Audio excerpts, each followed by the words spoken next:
30 vs 30 instance battles. Evenly matched fights with no resource costs. Behemoths, artifacts, terrain, flying units, and more.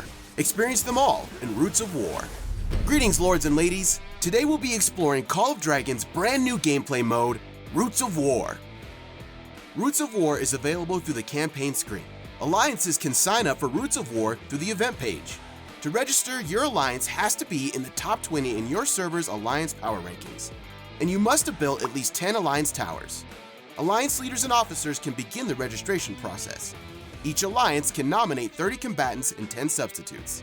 You'll be matched with another alliance of similar strength.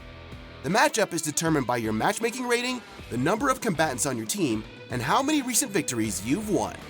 After registration is complete, you're ready to play. Each Roots of War match is an hour of fierce combat. When you enter the instance, all your heroes and artifacts will be set to max level, and you can configure your hero's talents as you please. The alliance with the most points wins. When the match ends, all your units will be healed, so you don't have to worry about losing a single one. The Roots of War map is completely different from the main game map. Two alliances will face off on a symmetrical battlefield with the same buildings on each side. The blue banner is in the top left corner, while the golden banner is on the bottom right. The blue banner represents Lucia's camp, and the golden banner represents Yane. There are 3 lifestone pedestals located across the map. Periodically, lifestone will appear at one of the pedestals. Delivering lifestone is crucial to victory, and deploying legions at the right locations will be a core part of your strategy. There are 4 halls on the map, going from bottom left to top right. You'll also find 4 outposts going from top left to bottom right. Occupying an outpost will increase your alliance's field of view. On the upper side of the map, you'll find 2 trees of courage. Occupy a tree of courage to increase your alliance's attack and defense. On the lower side of the map, there are 2 trees of healing. Occupying a tree of healing increases your alliance's HP and elixir production speed. There are also Lunenbright pools scattered around buildings. These are resource points that your legions can gather from. There are 2 sealed bridges on either side of the map, which ground legions can't cross over. After 20 minutes have passed, the seals will be broken and all legions will be able to cross the bridges. This allows both teams to reach the center of the map more quickly to rally and provide support. The battlefield is also covered in the fog of war, which limits what you can see. Your city and your legions each have their own field of view, and team members will share their fields of view with each other. What's more, the terrain varies in elevation. You'll be able to see further from the high ground. At the same time, when you're in lowland areas, you won't be able to see things that are too high up. However, flying legions can pass over land obstacles and will be able to see what's occupying the high ground even if they're lower down. Now that we've explored the map, let's talk about how to score points. There are 4 ways to score points: defeating enemies, delivering lifestone, occupying buildings, and gathering resources. You score points for yourself whenever you defeat enemy units, but your alliance won't gain any points. Delivering lifestone to a neutral or friendly building scores a large amount of points for your alliance. It's a crucial part of any winning strategy.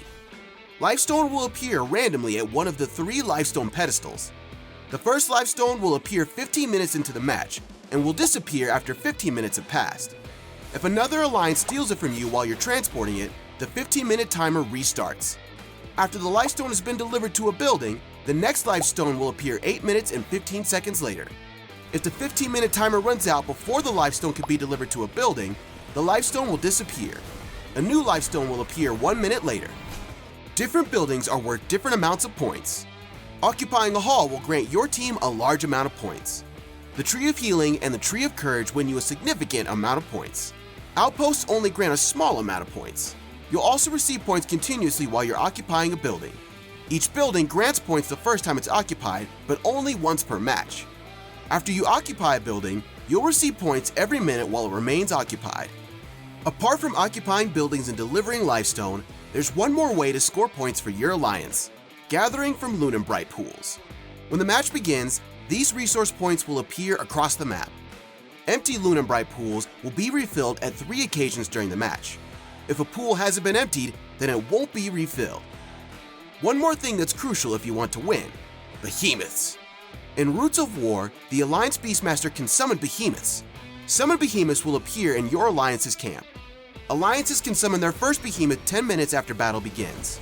they can summon a second behemoth 30 minutes into the match and a third behemoth 45 minutes in. After 10 minutes, you can summon a giant bear. After half an hour, a hydra. And after 45 minutes, you can summon the terrifying flame dragon. It doesn't matter whether your alliance has behemoths of their own. In Roots of War, they're all ready to fight for you. In Roots of War, your alliance can't count on strength alone to win.